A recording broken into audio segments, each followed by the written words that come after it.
शंकर को शीश नवाते हैं। हम पार्वती और शिव शंकर को शीश नवाते हैं। हम शीश नवाते हैं, तुमको हरियाली तीज की ये कथा सुनाते हैं।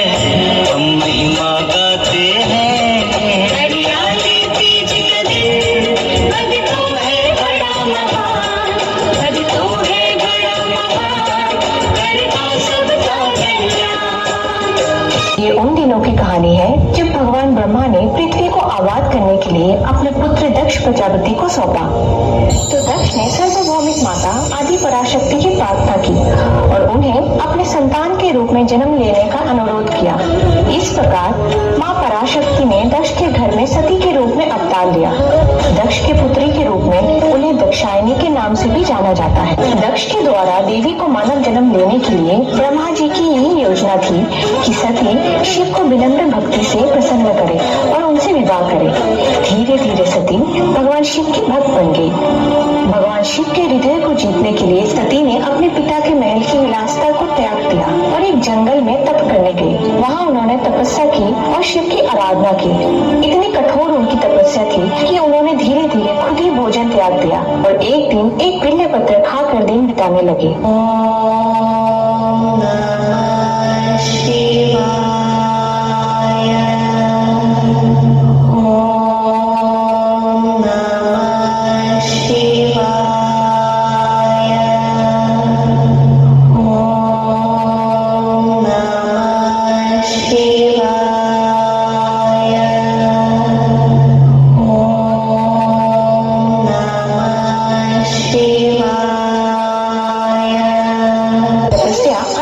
देती है।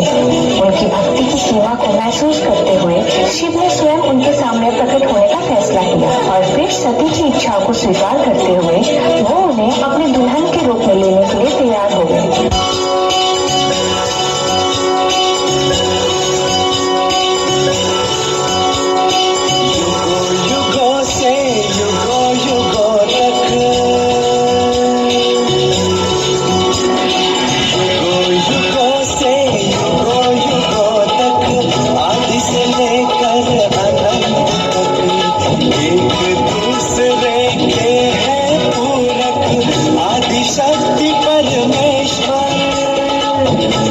शक्ति परमेश्वर महाशक्ति महादेव महाशक्ति महादेव महाशक्ति महादेव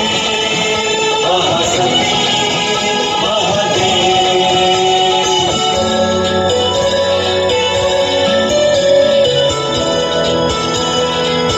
सती विश्वास से परे खुश थी और फिर अपने महल लौट आई। उस दिन की प्रतीक्षा कर रही थी जब शिव आएंगे और उन्हें अपने साथ ले जाएंगे। हालांकि सती के अभिमानी पिता दक्ष इस घटना से खुश नहीं थे। वो एक कट्टर विष्णु के भक्त थे और इस बात को सहन नहीं कर सकते थे कि उनकी पसंदीदा बेटी की शादी शिव से हो रही थी। दक्ष ये सोचता था कि उसकी पुत्री के लिए शिव एक योग्य पात्र नहीं है। परंतु जो भी हो, सती शिव से विवाह करने के अपने निर्णय पर अटल थी।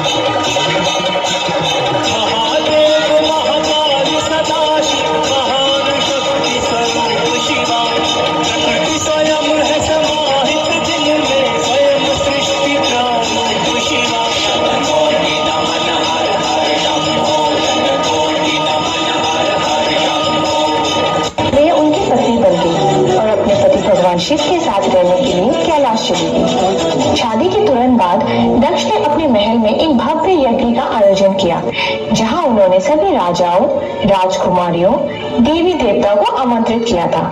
और उन्होंने सती और शिव को आमंत्रित ना करने का फैसला किया। वो अभी भी अपनी पुत्री से नाखुश थे और उन्होंने शिव और सती दोनों का अपमान करने की योजना बनाई।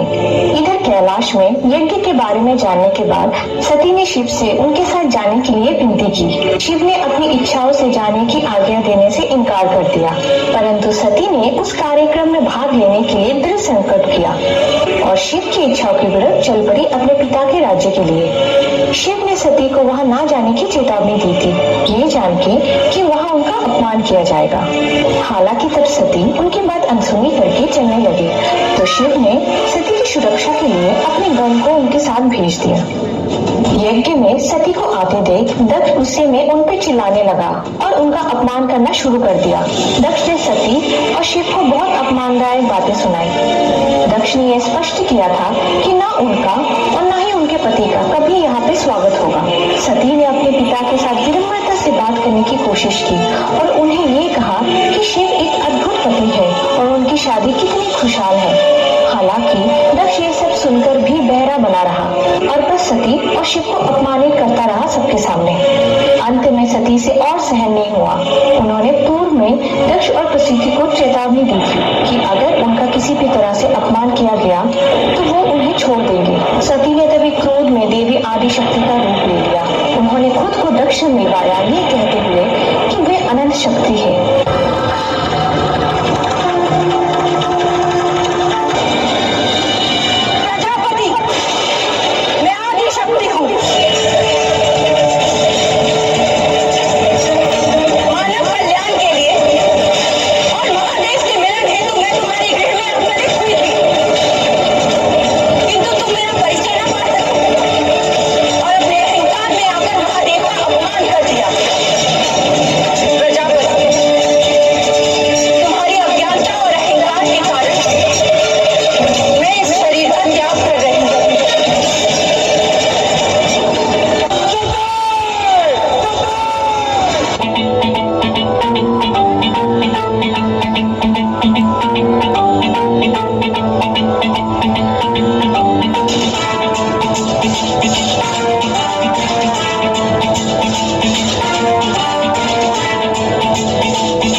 जोरदार तालियां बजा दीजिए प्लीज।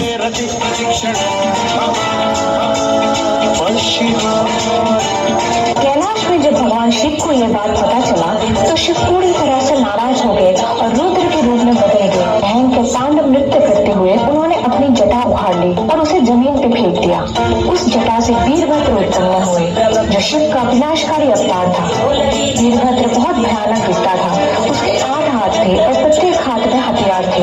फिर दूसरे जटा से भद्रकाली की उत्पत्ति हुई, जो सर्वोच्च देवी का एक प्रचंड और बेहद भयानक अवतार थी। वीरभद्र और भद्रकाली ने दक्ष का नाश करके उनका गला काट दिया। इसके बाद शिव ने अंगदा फिर से जीवित कर दिया, जिन्हें मार दिया गया था।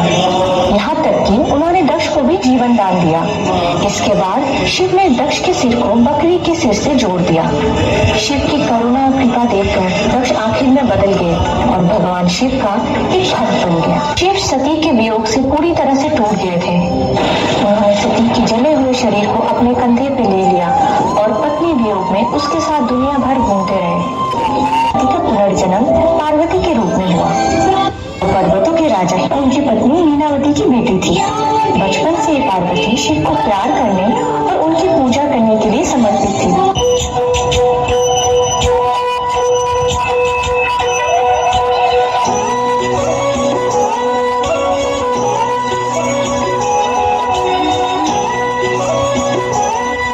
तालियों से बच्चों का मनोबल बढ़ाते रहे प्लीज।